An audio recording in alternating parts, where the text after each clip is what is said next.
सुप्रभात छात्रों। आज हम लोग सूर्यकांत त्रिपाठी निराला जी का जीवन परिचय देखेंगे। निराला का जन्म बंगाल के मेदिनीपुर जिले में महिषादल गांव में हुआ था। उनका पैतृक गांव गढ़कोला, जो कि उन्नाव उत्तर प्रदेश में है। उनके बचपन का नाम सूर्य कुमार था। बहुत छोटी आयु में ही उनकी माता का निधन हो गया था। निराला की विधिवत स्कूली शिक्षा केवल 9वीं कक्षा तक ही हुई थी। पत्नी की प्रेरणा से निराला की संगीत और साहित्य में रुचि पैदा हुई। सन 1918 में उनकी पत्नी का देहांत हो गया और उसके बाद उनके पिता, चाचा, चचेरे भाई एक एक कर सब चल बसे। अंत में उनकी पुत्री सरोज की मृत्यु ने उनको भीतर तक झकझोर दिया।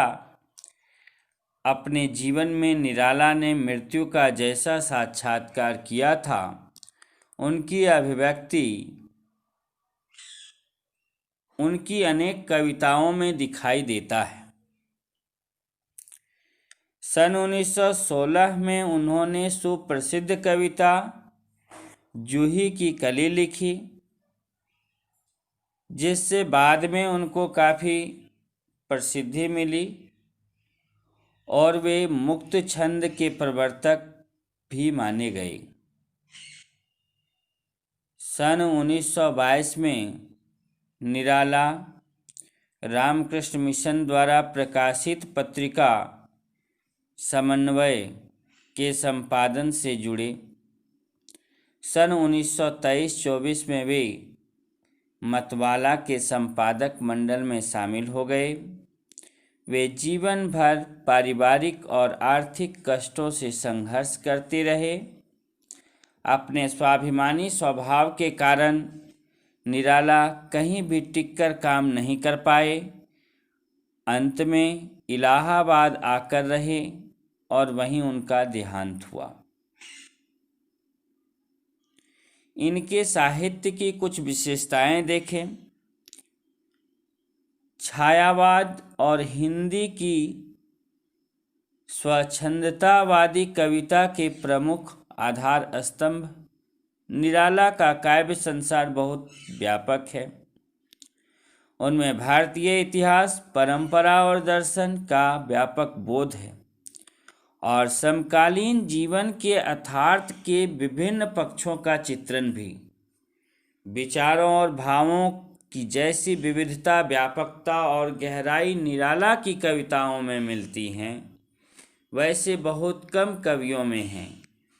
उन्होंने भारतीय प्रकृति और संस्कृति के विभिन्न रूपों का गंभीर चित्रण अपने काव्य में किया है। भारतीय किसान जीवन से उनका लगाव उनकी अनेक कविताओं में व्यक्त हुआ है। यद्यपि निराला मुक्त छंद के प्रवर्तक कवि माने जाते हैं, तथापि उन्होंने विभिन्न छंदों में भी कविताएं लिखी हैं। उनके काव्य संसार में काव्य रूपों की विविधता भी देखने को मिलती हैं। एक ओर जहां उन्होंने राम की शक्ति पूजा और तुलसीदास जैसी प्रबंधात्मक कविताएं लिखी, तो वहीं दूसरी ओर प्रगीतों की भी रचना की। उन्होंने हिंदी भाषा में गज़लों की भी रचना की।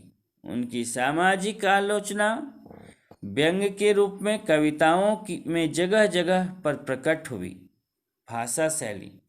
निराला की काव्य भाषा के अनेक रूप और स्तर हैं। राम की शक्ति पूजा और तुलसीदास में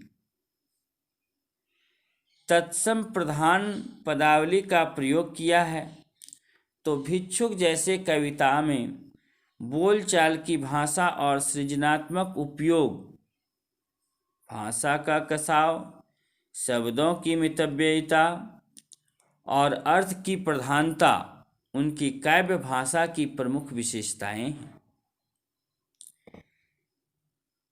परिमल, गीतिका, अनामिका, तुलसीदास, कुकुरमुत्ता, अनिमा, नए पत्ते, बेला, अर्चना, आराधना, गीत कुंज आदि निराला की प्रमुख काव्य कृतियाँ हैं।